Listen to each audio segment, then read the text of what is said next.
Con los antibióticos y obviamente el gran capítulo de los betalactámicos de lejos ocupa bastante de lo que corresponde a nuestra asignatura en este segmento, por cuanto son los antibióticos que han visto ustedes históricamente han marcado un nuevo paradigma en lo que corresponde a la medicina. Estamos hablando entonces de la posibilidad a partir de 1928-29, recuerdan, cuando Fleming descubre la penicilina. Hemos indicado que en 1942-43 se inicia la posibilidad de poder utilizar estos antibióticos de manera clínica. Hasta entonces habíamos indicado que no se los podía utilizar por cuanto eran básicamente, hasta entonces, solamente un trabajo de investigación pura. Tenía utilidad en el laboratorio, pero todavía no existía ni la tecnología ni los suficientes conocimientos como para poder lograr la producción masiva de la penicilina. Los historiadores siempre se han preguntado cuál ha sido, en todo caso, el concurso de factores que ha beneficiado a los aliados en la Segunda Guerra Mundial, y sin duda alguna han sido dos. De un lado, la fisión del átomo y a través de esto la producción de la bomba atómica, y por el otro lado, la posibilidad de poder fabricar penicilina de manera masiva y con ello, lógicamente, poder resolver problemas de infecciones que hasta entonces no se podían solucionar. Es claro que en las guerras más gente muere por las infecciones que por las propias balas o las bombas.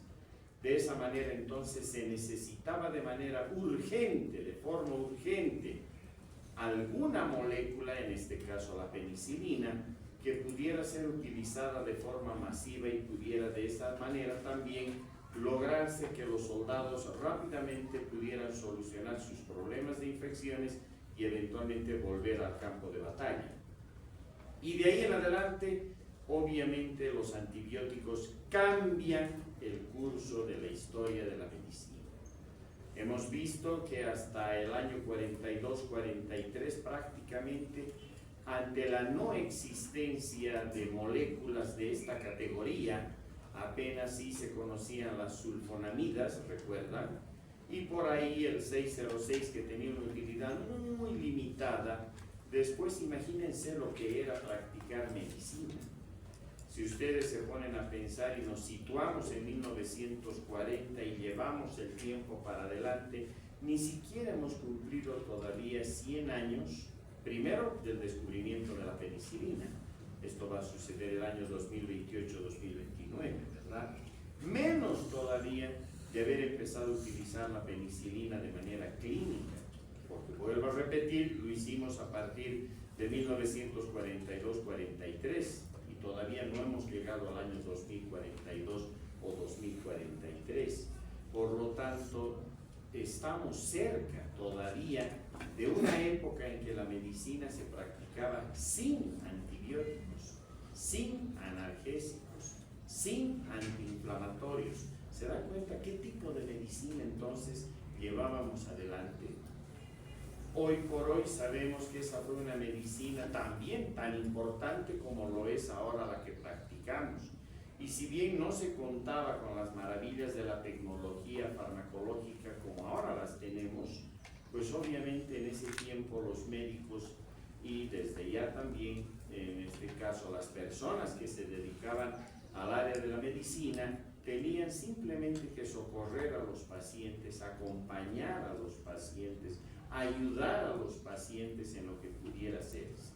Ese era nuestro rol y lo hacíamos bastante bien, porque imagínense cuánta gente se ha curado al margen de quienes han fallecido por infecciones, etcétera, pero hemos logrado pasar una etapa difícil de la humanidad hasta poder alcanzar a la tecnología farmacológica que hoy por hoy tenemos.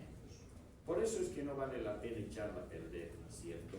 Y eso es lo que vamos a estudiar la subsiguiente semana cuando empecemos a revisar lo que pasó con la resistencia y lo que está pasando con la resistencia a los antibióticos.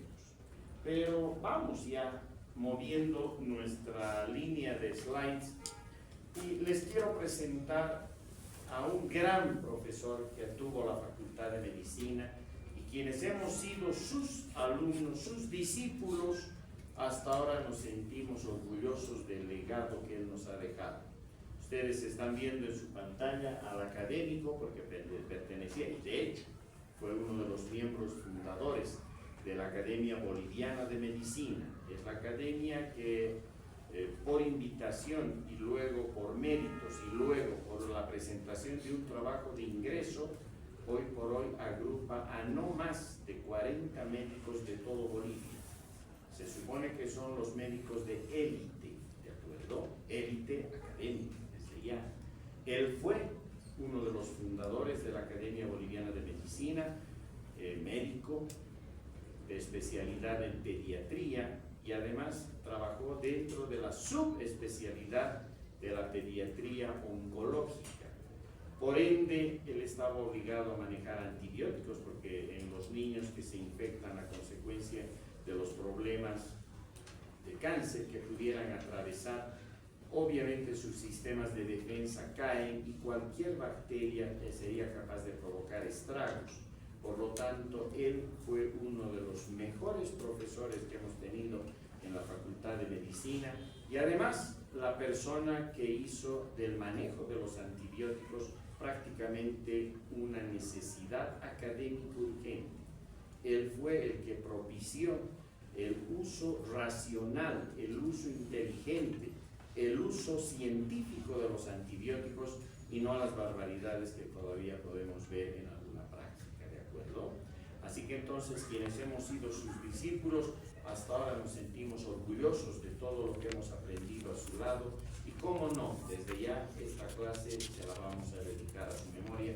Lamentablemente falleció el año 2014, un infeliz accidente en el cual perdió la vida, y ustedes pueden ver todavía muy joven, ¿verdad? Tenía todavía mucho para dar a nuestra Facultad de Medicina, pero le dedicamos esta clase.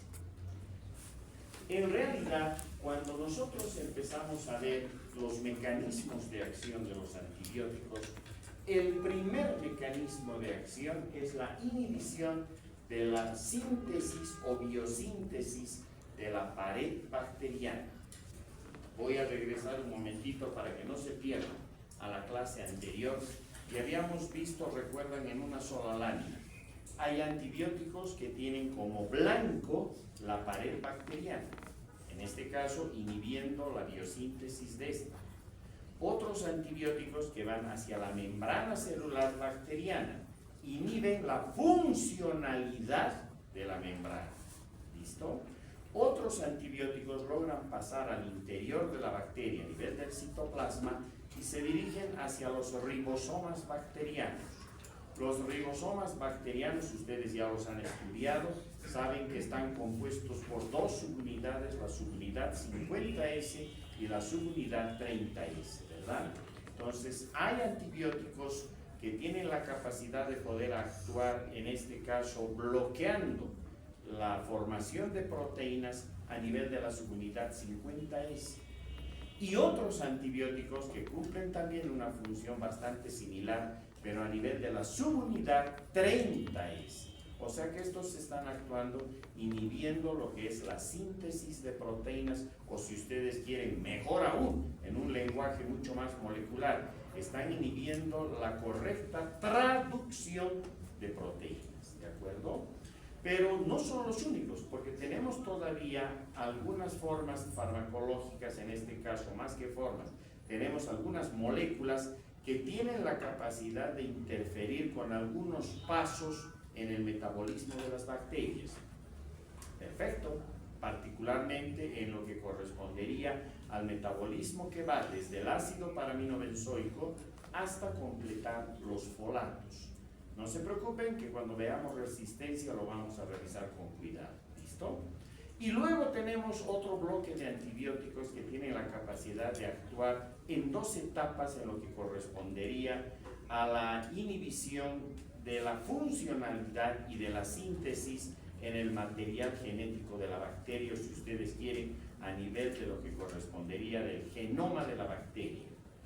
Un grupo de estos antibióticos interfiere con enzimas que tienen que ver con la replicación del DNA bacteriano.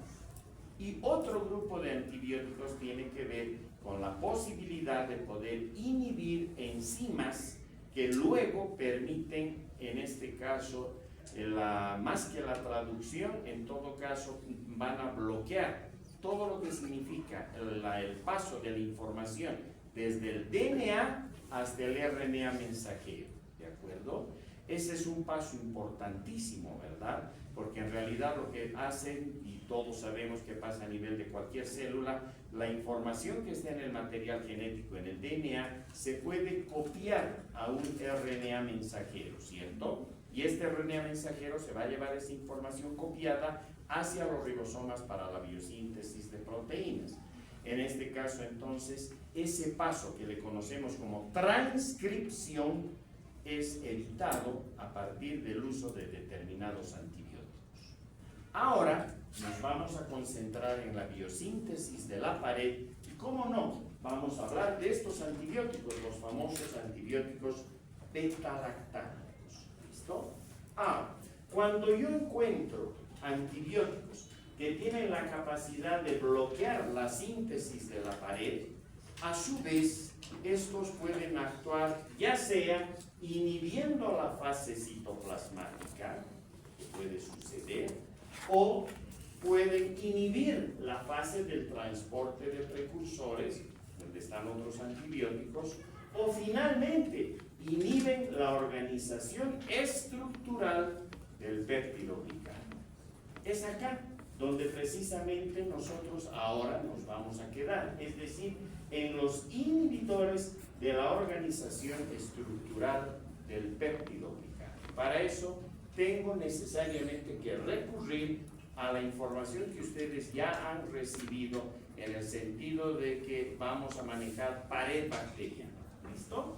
Aquí está la pared, ¿verdad? Ustedes reconocen, esta es una pared clásicamente gram positiva y esta es una pared clásicamente gram negativa, ¿cierto? ¿Cómo me doy cuenta que es una pared gram positiva? Por el hecho de que tengo acá el péptido glicano, vean ustedes, bastante masivo, abundante. Aquí están los famosos ácidos teicoicos o lipoteicoicos y acá tengo la membrana celular bacteriana. Si entro más, estoy en el citoplasma, ¿verdad? Ahora, en cambio, si comparo con la pared de una bacteria gram negativa, cambia la figura, porque en todo caso, en la parte más externa de su pared, tengo a los famosos lipopolisacáridos. Estos lipopolisacáridos están enganchados a lo que conocemos como membrana externa o exterior. Perforada o atravesada esta membrana además por lipoproteínas que conforman las famosas porinas, por donde pasan metabolitos de entrada y de salida, y los antibióticos también. Pero una vez que pasamos al interior, acá hay un espacio, miren, ese de color celeste. Ese es el famoso espacio periplásmico. A través de este espacio periplásmico discurre el péptido glicano de las bacterias gram negativas. Vean que este péptido glicano químicamente es muy similar, pero vean ustedes que es mucho más, en todo caso, escaso. Ya no es tan abundante como acá, aquí es escaso. Y si llego hasta finalmente la membrana celular, ya estoy a 2 pasos de entrar en el citoplasma de la bacteria, ¿cierto? Así que entonces vean qué diferente es la pared de una bacteria gram negativa comparada con la pared de una bacteria gram positiva. Pero bueno, tenemos una ventaja, que en este caso esto que acabamos de decir que es el péptido glicano y que es esto mismo, se repite. De alguna manera comparten mucho de su estructura, hay algunas variaciones sutiles. Esas variaciones sutiles las vamos a ver con más cuidado. Ahora, si yo desprendo un pedacito de esto y veo ahora la estructura molecular, es esto lo que voy a ver. Esto está tomado del libro de Javits, en el capítulo precisamente donde se encuentra la conformación de la pared, ¿verdad? Y si yo miro entonces con cuidado este péptido glicano, Vean ustedes, ya el término me está diciendo que tiene, ¿verdad? Péptido tiene péptidos, tiene aminoácidos, obvio. Y la parte glicano es la parte azucarada, ¿no es cierto? Si yo busco ahora la parte azucarada, aquí está. Este es la famosa N-acetilglucosamina y este es el famoso ácido N-acetilmurámico. Vean ustedes, se encuentran enganchados por enlaces betaglicosídicos y esto, vean, se repite una y otra vez. O sea que tengo acá a la N-acetilglucosamina, al ácido N-acetilmurámico y esto se repite, se repite, se repite y así sucesivamente. Voy para arriba y encuentro lo mismo, voy para abajo y encuentro lo mismo. Como tiene que ser tridimensional, me voy para adelante y encuentro exactamente lo mismo. Y si me voy para atrás también, hasta que se completa ese bloque del péptido glicano. ¿De acuerdo? Pero estoy en la parte azúcar nada más. Me falta la parte peptídica. La parte peptídica está representada por lo que están viendo acá. Son aminoácidos. 4 a 5 aminoácidos que quedan enganchados siempre al ácido N-acetilmurámico. Fíjense, acá ya no está tan compleja la cosa, más sencillita, pero es lo mismo, ¿verdad? Estoy representando de manera más sencilla. Aquí están los aminoácidos, aquí están y aquí están. ¿De acuerdo? Esos aminoácidos, que ya se los han enseñado, se los han mostrado, están representados por un primer aminoácido que es la L-alanina. Ese es constante. El segundo aminoácido es una D-isoglutamina o un D-glutamato. ¿De acuerdo? El tercer aminoácido, ese es el variable, porque dependerá si es una bacteria gram positiva, si es una bacteria gram negativa, y aún dentro de estas habrá algunas variaciones. Por ejemplo, si es una bacteria gram negativa, ese tercer lugar está ocupado por un aminoácido que es propio del mundo de las bacterias. Ese aminoácido no está en nosotros. Es el famoso ácido diaminomélico, ADP. ¿De acuerdo? Ese es un aminoácido propio de las bacterias y en este caso propio de las bacterias gram negativas. Ahora, si no es una bacteria gram negativa, va a estar por ahí una L-lisina, una L-arginina, cualquier otro aminoácido, pero siempre en disposición L, o sea, Leboff. ¿De acuerdo? El cuarto aminoácido, ese también es constante, es una D-alanina. ¿Listo? Y se repite. Pues si hay un quinto aminoácido, también es una D-alanina. ¿Listo? Ahora bien, vean ustedes que si yo tengo acá este armazón, significaría entonces de que si solamente fuese así el péptido glicano, no justificaría una pared, ¿verdad? Porque estamos hablando de la pared y estamos hablando del péptido glicano. Vean ustedes de que estas paredes detrás de la pizarra son sólidas. Y por mucho que yo soy gordito y me apoyo en la pared, no se van a caer los ladrillos, ¿verdad? Están perfectamente unidos unos con otros. Lo mismo pasa aquí. Vean ustedes, esto lo vamos a volver a repetir. Vean cómo el tercer aminoácido, fíjense, está enganchado con el cuarto aminoácido. Tercer aminoácido enganchado con el cuarto aminoácido. Obviamente, cuarto aminoácido enganchado con el tercer aminoácido. Cuarto aminoácido enganchado con el tercer aminoácido. Cuarto aminoácido enganchado con el tercer aminoácido y así sucesivamente. Estos puentes de enganche están dados por 5 glicinas, todo es peptídico, ¿verdad? Además está dado por enlaces peptídicos. Entonces son 5 glicinas, son pentaglicinas que enganchan al tercer aminoácido con el cuarto aminoácido de la cadena que va por arriba, y si es tridimensional como hemos dicho, de la cadena que va por delante o de la cadena que va por detrás.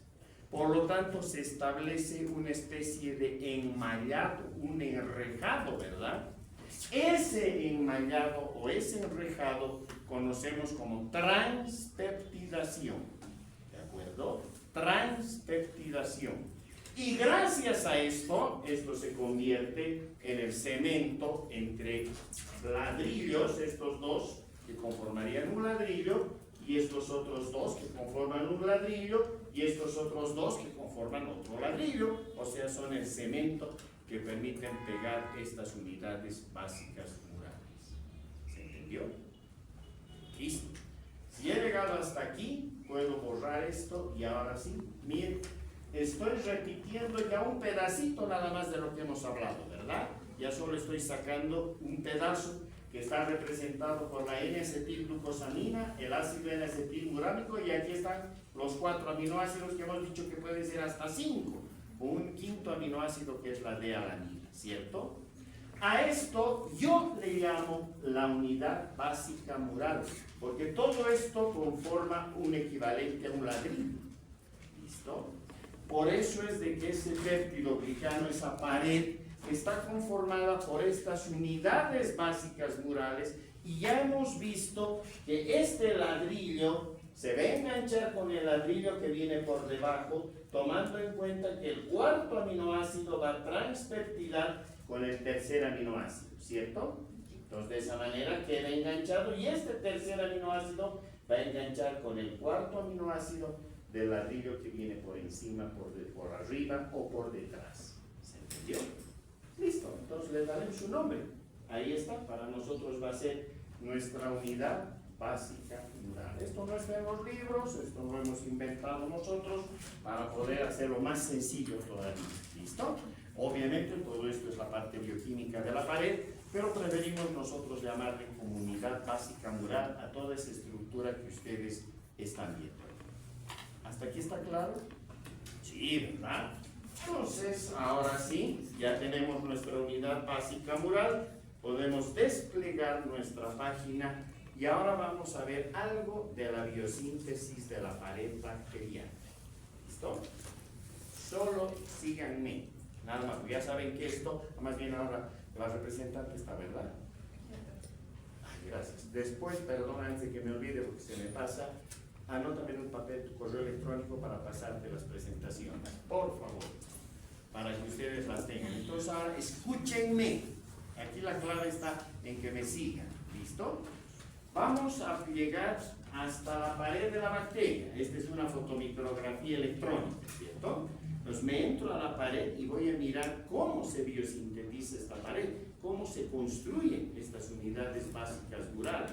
Para ello tengo que llegar hasta el citoplasma, porque en el citoplasma es donde se produce la biosíntesis de los pedazos de pared, o sea, las unidades básicas murales. ¿Listo? ¿Y cómo comienza? Miren, todo comienza por este primordio. Es la N-acetilglucosamina enganchada, obviamente, a una fuente energética. Si no, no habría nada, ¿no es cierto? Este es el uridín difosfato. Está enganchado a la N-acetilglucosamina. Bueno, eso está pasando en el citoplasma, cerquita a la pared. Resulta que viene una molécula que está en este caso representada por el fosfoenolpiruvato. ¿Está? ¿Dónde habíamos visto al fosfoenolpiruvato? En la vía glicolítica o Enden-Meyerhoff-Parnas. ¿Recuerdan? El paso previo al piruvato. O sea que también sirve para esto, el fosfoenolpiruvato. Viene una molécula de fosfoenolpiruvato, condensa con la N-acetilglucosamina, se une además otra fuente energética, el uridín trifosfato, y tiene que haber una fuerza de reducción, ¿cierto? Porque hemos dicho que no se puede oxidar esto hasta el final, si no, no habría ya la posibilidad de retorno. Es la nicotina adenosíndinucleótido reducido. Todo esto hace de que esta N-acetilglucosamina, condensándose con la molécula del fosfoenolpiruvato, se transforma en el ácido N-acetilmurámico, obviamente con su fuente energética, el uridín difosfato. ¿Listo? Una vez que ya tengo eso, sería esto, ¿cierto?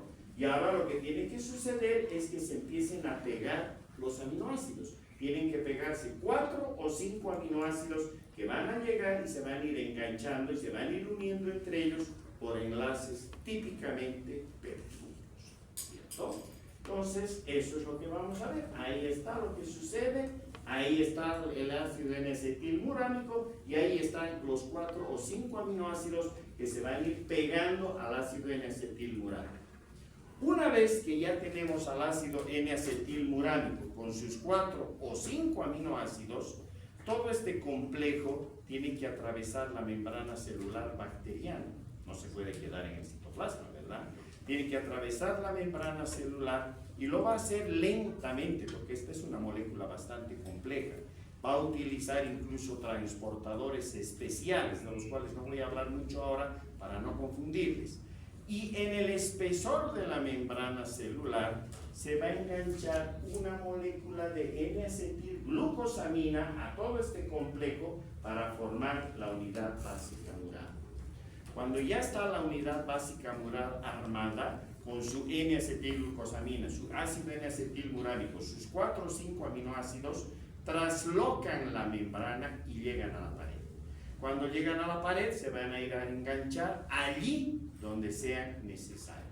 Porque la pared no es una estructura rígida, además no es una estructura estática, es súper dinámica. A cada momento se están produciendo transformaciones en la pared. Hay segmentos de pared que están envejeciendo metabólicamente y entonces aparecen las endolicinas, que son una especie de Pac-Man, que van degradando, biodegradando esos pedazos de pared, esas unidades básicas murales.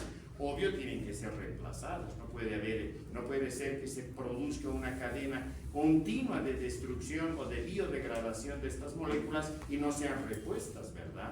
Por lo tanto, continuamente la bacteria está biosintetizando estas unidades para ir parchando en algunos casos y en otros, para ir logrando que la bacteria pueda crecer, porque va a crecer hasta un momento en el cual alcanza su madurez, en todo caso estructural final, y va a ir a la división bacteriana como tal. ¿Se entendió? Listo, daremos un paso más. Por lo tanto, voy a llegar hasta esto. Y lo último que me va a suceder es que necesito que se produzca ¿recuerdan lo que habíamos dicho? El enlace entre el tercer y cuarto aminoácidos, cuarto aminoácido y tercer aminoácido con las pentaglicinas, ¿verdad?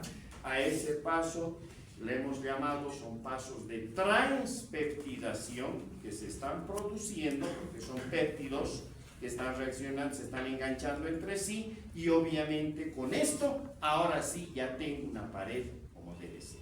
Tengo un segmento de pared perfecto que va a ir a localizarse allí donde haga falta y me va a mantener la unidad estructural de esa pared. ¿Qué tan rígida será esa pared? Que soporta de 5 a 20 atmósferas de presión osmótica interna, imagínense. Esa presión osmótica es suficiente para hacer reventar a cualquier otra célula que no tenga pared. En la bacteria no pasa eso. Gracias a esa rigidez en la pared, la bacteria está perfectamente estable, soporta esa presión osmótica, está encorsetada la bacteria por su pared, y además la pared define la forma de la bacteria. Si va a ser de una forma, en este caso, basilar, como bastón, o va a tener una forma cocoide, a la manera de una esfera, todo está determinado por las tensiones que se dan en la pared de la bacteria. ¿Se entendió? Listo. Volteamos. Y ahora sí, como ya sabemos cómo se produce la biosíntesis de la pared, ya podemos hablar de cómo van a actuar los antibióticos beta-lactámicos. Precisamente estos interfieren en lo que es la organización estructural del péptidoglicano. ¿Listo? La estructura química de estos antibióticos están representados por el famoso anillo beta-lactámico. Aquí está. Si yo recuerdo mi química básica, aquí está mi anillo beta-lactámico. Fíjense. ¿Por qué se llama beta-lactámico? Porque tengo al nitrógeno en posición beta con respecto al oxígeno. Si no, no sería beta. En química nos han enseñado que el nitrógeno que se encuentra inmediatamente junto al oxígeno, en otras palabras, en posición beta, define esta estructura química, y este es un anillo, obviamente, aquí está el anillo beta-lactámico. ¿Se entendió? Ahora bien, si yo tengo este anillo, vean ustedes de que la actividad antibacteriana reside precisamente en este anillo. Si no fuera por este anillo beta-lactámico, no habría actividad contra las bacterias. Y fíjense cómo más adelante vamos a ir todavía describiendo otras moléculas. Este anillo beta-lactámico está enganchado a un anillo secundario, que ya lo vamos a ver más tarde. Pero además tiene radicales de sustitución. Esos radicales de sustitución son los que definen si estamos frente a la penicilina, a la ampicilina, a la amoxicilina, etcétera, etcétera, etcétera. ¿De acuerdo? O sea que todo dependerá con qué estoy, además, sustituyendo acá en cuanto a radicales para tener los diferentes tipos de penicilinas o aminopenicilinas en general. Estas son las cefalosporinas, primas hermanas de las aminopenicilinas. Vean ustedes, aquí está su anillo beta-lactámico, igual tienen al nitrógeno en posición beta con respecto al oxígeno, por eso son beta-lactámicos, solo que en este caso ya son cefalosporinas. Observen ustedes que los núcleos, los anillos secundarios cambian, se modifican. Y por eso tengo entonces ya otro tipo de estructura, ¿de acuerdo? Obviamente acá este anillo beta-lactámico se convierte en un talón de Aquiles para estos antibióticos, porque las bacterias aprendieron a sintetizar determinadas enzimas a las que les llamamos beta-lactamasas y que hoy por hoy son las estrellas en el jet set de la resistencia a los antibióticos. Estas beta-lactamasas tienen la capacidad, vean, de abrir, hidrolizar el anillo beta-lactámico, y cuando se abre este anillo beta-lactámico se pierde cualquier acción como antibiótico de parte de estas moléculas. ¿Listo? Así que las bacterias se defienden, fabrican beta-lactamasas, estas beta-lactamasas hidrolizan a nivel de los anillos beta-lactámicos, los abren, y al momento que los abren se pierde por completo la acción antibacteriana. ¿Listo? Daremos un pasito más. Ahí está nuestro anillo beta-lactámico. Ay, perdón. ¿Por qué se llaman lactamas? Porque beta ya sabemos por qué es, pero lactamas además. Porque no es nada más que un acrónimo que engancha a dos palabras. A una lactona y además a una amida. La unión de una lactona más una amida para nosotros se convierte en una lactama, químicamente hablando. ¿Listo? Esta pregunta, que no me crean, han salido en algunos exámenes para la residencia médica. Sigamos. Miren ustedes ahora los núcleos químicos de estos beta-lactámicos. Aquí está otra vez nuestro anillo beta-lactámico clásico, ¿cierto? Bien, si yo tengo acá, este es el anillo beta-lactámico, enganchado con este anillo, que es el anillo tiazolidínico, forman las penicilinas. Químicamente estamos frente al ácido 6-aminopenicilánico. ¿Listo?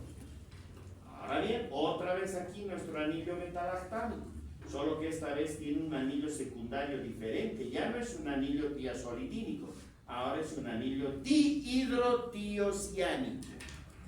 Cuando se engancha el anillo beta-lactámico a un anillo secundario representado por esta molécula, el anillo dihidrotiociánico, dejan de ser penicilinas y se convierten en cefalosporinas. Químicamente estamos frente al ácido 7-aminocefalosporina. ¿Listo? Vean otra vez el anillo beta-lactámico, y aquí tenemos otro anillo secundario. Su anillo secundario está representado fundamentalmente por este anillo pirrolínico, que conforman este anillo beta-lactámico más el anillo pirrolínico, conforman lo que llamamos los carbapenemas o carbapenems. Y finalmente, si toda la acción antibiótica está en el anillo beta-lactámico, se les ocurrió a los investigadores trabajar solo con el anillo beta-lactámico, ¿verdad? Y cuando usamos solo el anillo beta-lactámico, no hay un anillo secundario, y automáticamente nacen los monobactamas o monobactamas. ¿Listo? Para hacer nada más fácil y más práctico. Si tengo yo acá a las penicilinas derivadas, en otras palabras, del ácido 6-aminopeniциlánico, ¿quiénes están aquí? La penicilina, la ampicilina, la amoxicilina. Si tengo al ácido 7-aminocefalosporínico, donde el anillo secundario ya es un anillo dihidrotiociánico, hemos dicho, nacen las cefalosporinas. Y aquí tengo cefalosporinas de primera generación, de segunda generación, de tercera generación, de cuarta generación y hoy por hoy hasta de quinta generación. ¿De acuerdo? Por ejemplo, en general, aquí están la cefazolina, la cefalotina, está el cefamandol, la cefuroxima, o están la cefotaxima, la ceftazidima, la ceftriaxona, el cefepime, el ceftirome, etcétera, etcétera, etcétera. ¿Listo? Si llego acá a solamente por la posibilidad de trabajar con el anillo betalactámico enganchado a su anillo secundario, el pirrolínico, nacen los carbapenémicos, hemos dicho. ¿Quiénes están aquí? El imipenem, el meropenem, el ertapenem, en Bolivia imipenem y meropenem. ¿De acuerdo? Finalmente, los monobactams, donde solo está el anillo. ¿Quién está aquí? El astrionato. Moléculas que utilizamos y van a utilizar ustedes, obviamente, cuando ya tengan la licencia para poder prescribir antibióticos, es decir, ya como médicos. ¿De acuerdo? ¿Por qué recalcamos tanto esto?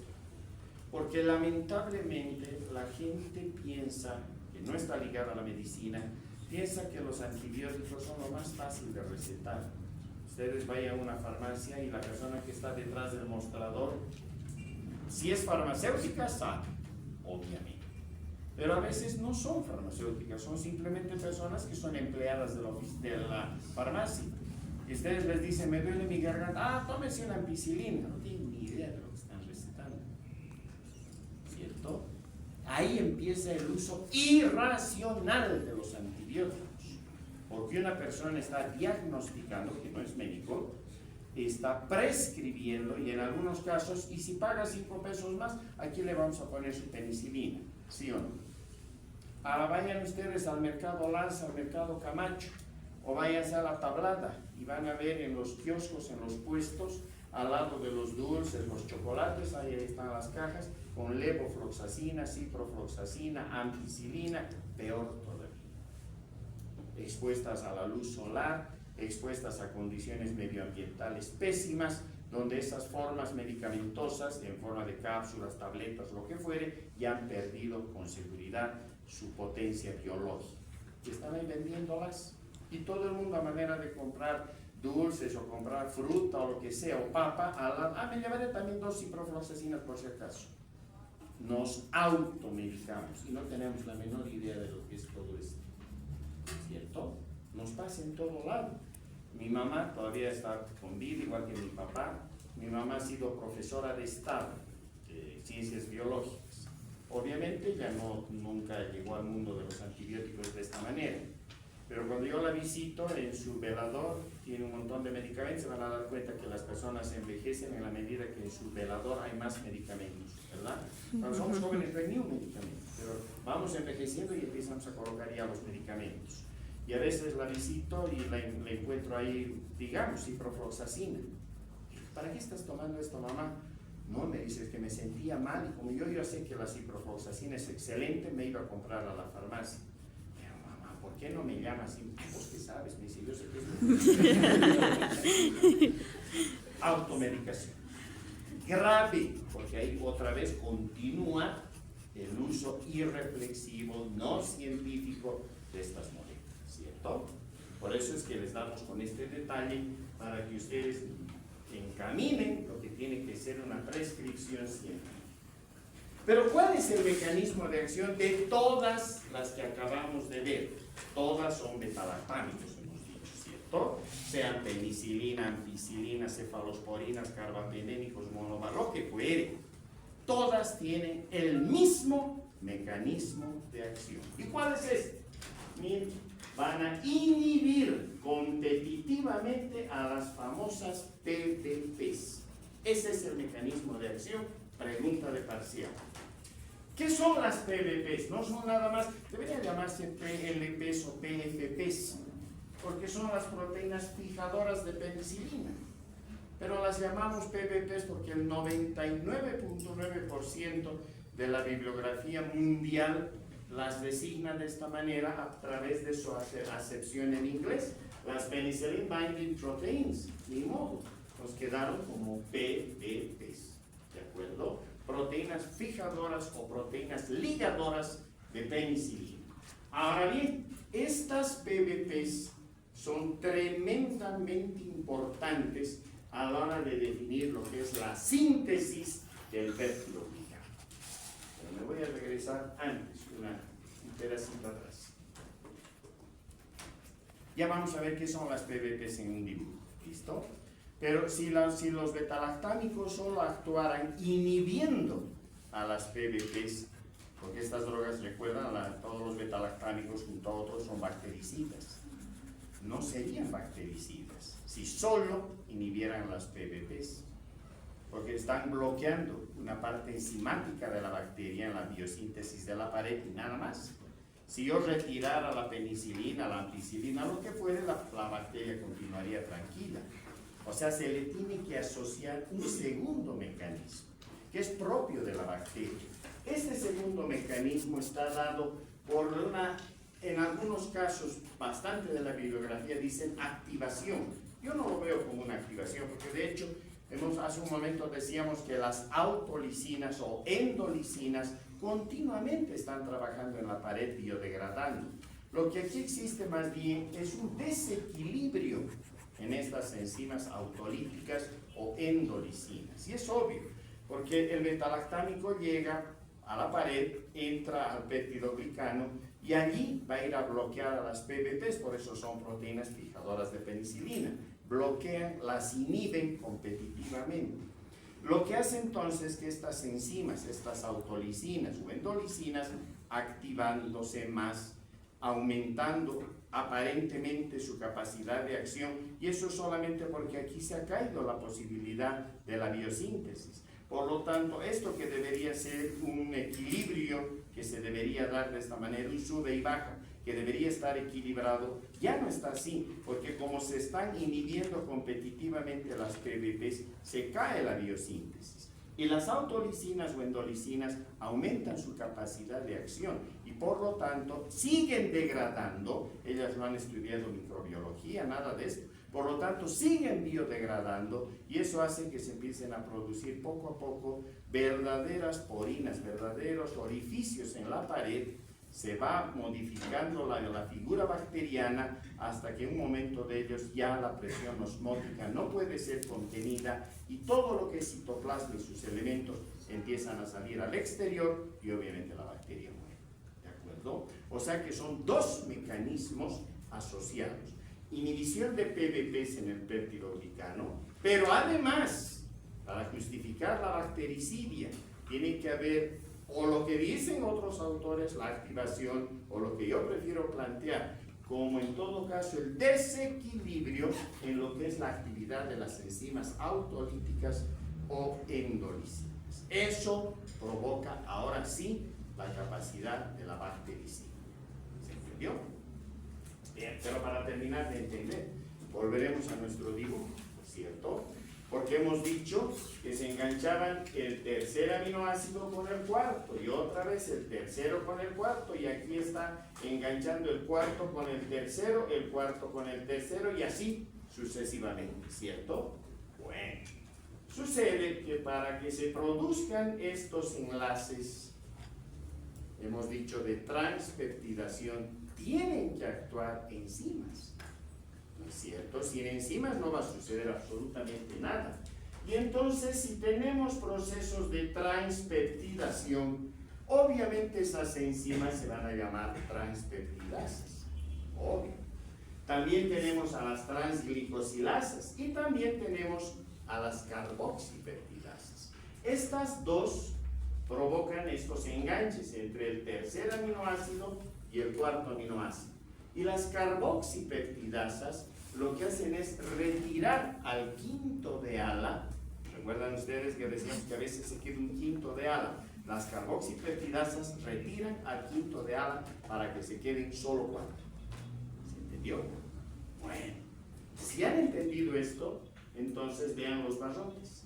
Ahora sí. Estas enzimas son las PBPs.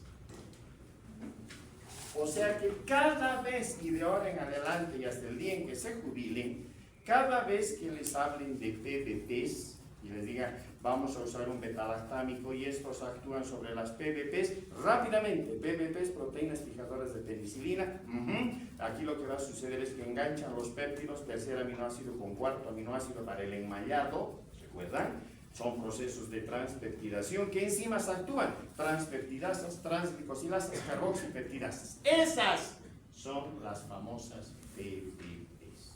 O sea que cuando ustedes van a usar en el futuro un betalactámico aplicando a un paciente para controlar una infección, ese betalactámico va a llegar hasta las bacterias que están provocando el problema en el paciente, van a llegar, van a pasar por su pared, van a entrar a lo que es el péptido glicano, se van a dirigir a este proceso de biosíntesis de la pared, hemos dicho que estaba sucediendo en el citoplasma, y ahí se van a ligar a lo que corresponde como enzimas a las PBPs, o sea, se van a ligar a las transpeptidasas, a las transglicosidasas, a las carboxipeptidasas, las van a inhibir, o sea, las van a bloquear. Y si las han inhibido, ya no va a haber quien pueda motorizar lo que viene a ser los sistemas de transpeptidación entre el cuarto y tercer aminoácido. No va a haber cemento, los ladrillos van a quedar uno sobre el otro, yo voy, me apoyo y se cae. Sí, la pared se va a destruir y la bacteria se va a destruir. ¿Quedó claro? Súper, imposible que no, ¿verdad? Aquí está el fenómeno, solo para que ustedes lo miren rápidamente a golpe de vista. Aquí está el betalactámico, ya estamos reconociendo su anillo betalactámico, ¿cierto? Este debe ser una penicilina, ampicilina, porque este es por la forma de la molécula, es el anillo tiazolidínico, ¿cierto? Lo está formando esto. Miren, va a llegar hasta la PBP, se va a enganchar a la PBP, obvio, ¿no es cierto? Una vez que se engancha, la va a inhibir a la PBP, a esa transpeptidasa, transglicosilasa o carboxipeptidasa, que son varias, por si acaso. No es una sola transpeptidasa, hay varias transpeptidasas, varias transglicosilasas y varias carboxipeptidasas. ¿Listo? Entonces la va a bloquear y al bloquearla, miren, aquí está el N-acetilmuránico, la N-acetilglucosamina, los péptidos, ya no hay quien puede engancharlos entre sí, se empiezan a deshacer las uniones, la pared se empieza a disgregar porque sus moléculas, miren, ya no pueden enganchar entre sí. Las autolisinas siguen biodegradando y obviamente llegamos hasta la muerte de la bacteria.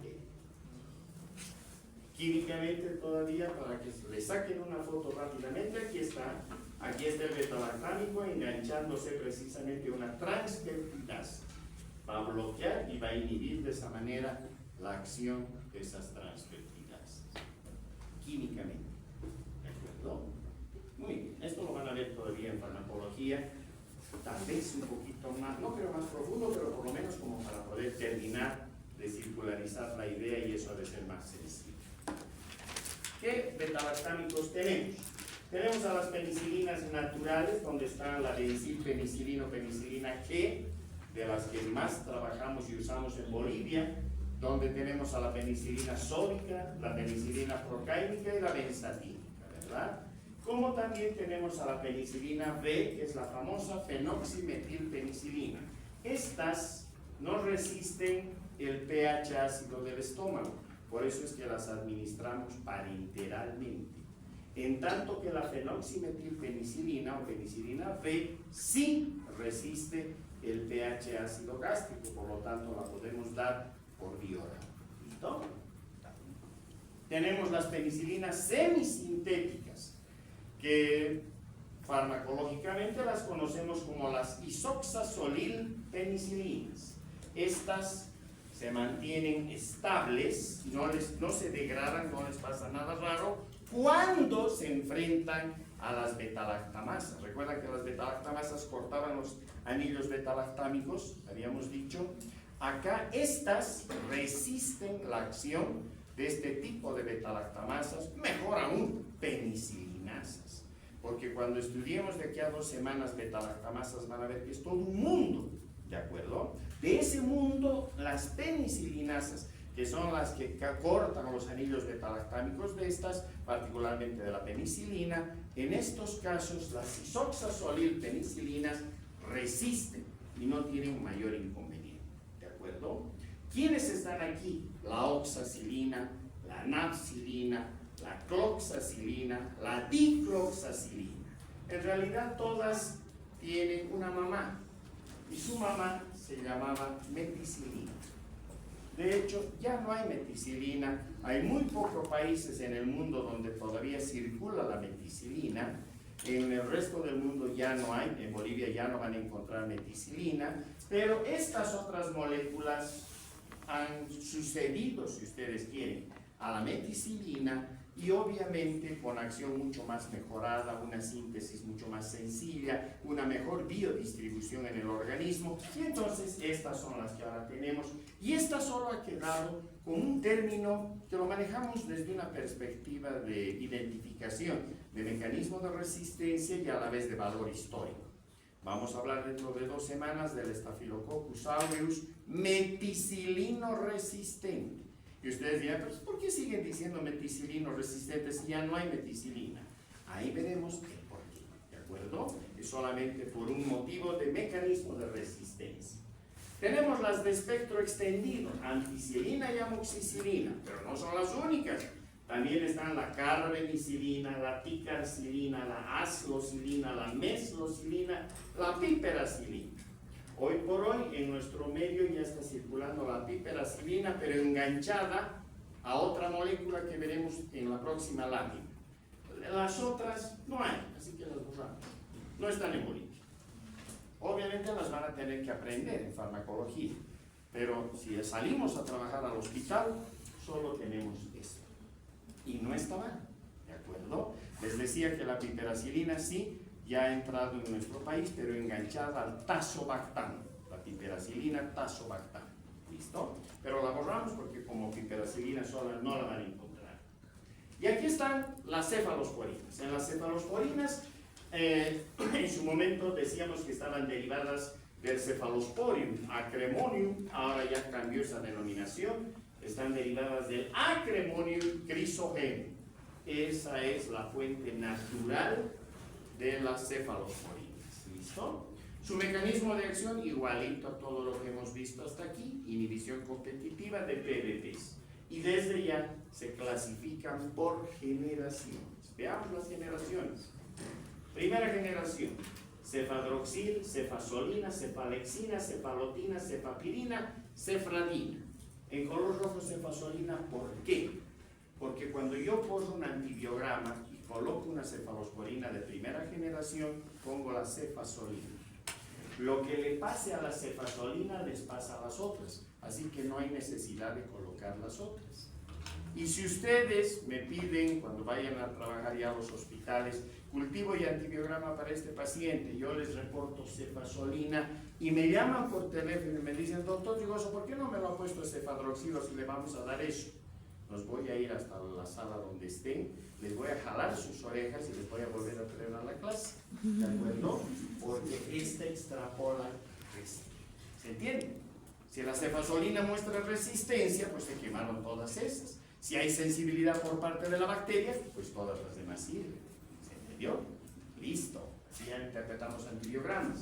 Segunda generación, cefaclor, cefamandol, cefuroxima, ceprocil, cefmetazol y estas dos en color amarillo, cefotetán y cefoxitina, que no son cefalosporinas, son cefamicinas, pero por su mecanismo de acción, más que nada por sus posibilidades, sus capacidades desde el punto de vista farmacológico, se las coloca como si fuesen de segunda generación, ¿de acuerdo? Entonces estas son cefamicinas y aquí está la cefuroxima porque si es que la vamos a colocar en un antibiograma, colocamos cefuroxima, que extrapola a las otras. ¿Listo? Tercera generación, ceftinil, la cefixima, la cefoperazona, cefodoxima, cefotaxima, ceftazidima, ceftriaxona. Estas dos en color rojo, las coloco sí o sí, sobre todo en bacterias gram negativas, porque gracias a estas dos y a un disco que coloco al medio, voy a detectar qué tipo tipo de beta-lactamasa se está produciendo.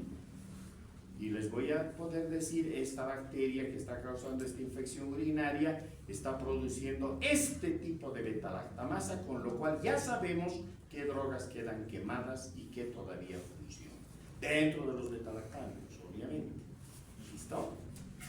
Y la última, la cuarta generación, que está representada, penúltima, que está representada por el cefepime y el cefpirome. Las dos están en Bolivia, muy útiles porque se defienden mejor de un buen número de beta-lactamasas, no de todas. Hay beta-lactamasas que las queman. Ahora sí, la quinta generación, que no hay en Bolivia, pero las tenemos que conocer, la ceftadolina, el cefdiprole y el ceftolozano. Las dos primeras muy útiles en infecciones causadas por Staphylococcus aureus meticilino resistente. Si vamos a Estados Unidos y nos dicen este paciente tiene una infección por Staphylococcus aureus meticilino resistente, ¿qué le da? La respuesta es ceftarolina y la chutada. Acá no podemos hacer eso porque no las tenemos. Son excesivamente costosas, ¿de acuerdo? Muy bien. Las cefamicinas que habíamos dicho, derivadas de Streptomyces, ya no son del Acremonium. Recuerdan que las cefalosporinas eran derivadas del Acremonium. Estas son derivadas del Streptomyces y la diferenciación se produce con las cefalosporinas por la presencia de un grupo metoxi en el carbono 7 posición 7 del ácido 7-aminocefalosporina. Nada más es eso. Por lo demás, por eso se las coloca como si fuese una cefalosporina de segunda generación. Monobactam, recuerdan, solamente el anillo beta-lactámico. Hemos dicho que este es el astrional. Pregunta de parcial, y esto porque les van a preguntar hasta el día en que ustedes dejen la profesión, es que su actividad solo se limita a bacilos aeróbicos y anaeróbicos facultativos gram negativos. Miren, esto que para la gente que no está en nuestro campo resulta totalmente complicado, para ustedes ya no, bacilos, formas bacterianas en el bastón, ¿cierto? Aeróbicos, ya sabemos, aquellas que tienen como aceptor de hidrogeniones último al oxígeno molecular. Anaeróbicos facultativos, que también pueden no utilizar el oxígeno como último aceptor, ¿recuerdan? Y desde ya gram negativos, porque si aplicamos la tinción de gram, van a responder como gram negativas, van a quedar coloreadas con un tinte rosado, ¿cierto? Perfecto. Pero no sirven contra Acinetobacter, no tienen ningún tipo de acción sobre Acinetobacter. Obviamente, Pseudomonas aeruginosa, que es uno de los terribles microorganismos contra los cuales ustedes van a tener que pelear en los hospitales, que corresponde a bacilo aeróbico gram negativo, por si acaso. El astronal tiene muy buena acción sobre este, siempre y cuando el antibiograma así lo demuestre. Para que no se olvide, ¿listo? Nunca, solo sobre bacilos aeróbicos y anaeróbicos facultativos gram negativos, ¿listo? Los carbapenémicos, imipenem, meropenem, ertapenem, estos tienen amplio espectro de actividad, buena actividad sobre bacterias gram positivas, incluidos los estafilococos, pero meticilinos sensibles, no resistentes, estreptococos, enterococos, bacterias gram negativas, en fin. El meropenem siempre es más activo que el imipenem, sobre todo sobre pseudomonas, e incidimos bastante en pseudomonas, ¿cierto? Porque es un microorganismo terriblemente complicado, como ya lo vamos a revisar. Y ya ahora sí en la recta final, junto a los betalactámicos, hoy por hoy se pueden estudiar aquellas moléculas que les llamamos, en todo caso, inhibidores de betalactamasas. O sea, que se han encontrado algunas moléculas que tienen la capacidad de inhibir algunas betalactamasas, no todas. ¿Listo? ¿Quiénes son estas?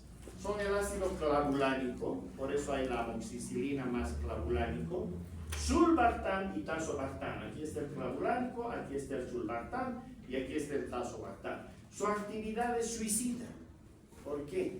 Porque estos inhibidores enganchados a su betalactámico cuando actúan sobre la bacteria y actúan sobre su beta-lactamasa, se unen a la beta-lactamasa, los inhibidores, y juntas se degradan, se destruyen.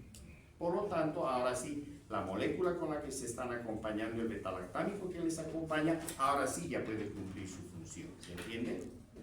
Listo. Aquí está. Ustedes se encuentran en nuestro país ampicilina más sulbactam, claro que sí. Amoxicilina más ácido clavulánico o clavulanato, sí señor. Y ahora la piperacilina más tazobactam. Son las tres que tenemos, ¿de acuerdo? Últimamente han salido dos, y ya están saliendo más, han salido dos nuevas moléculas enganchadas.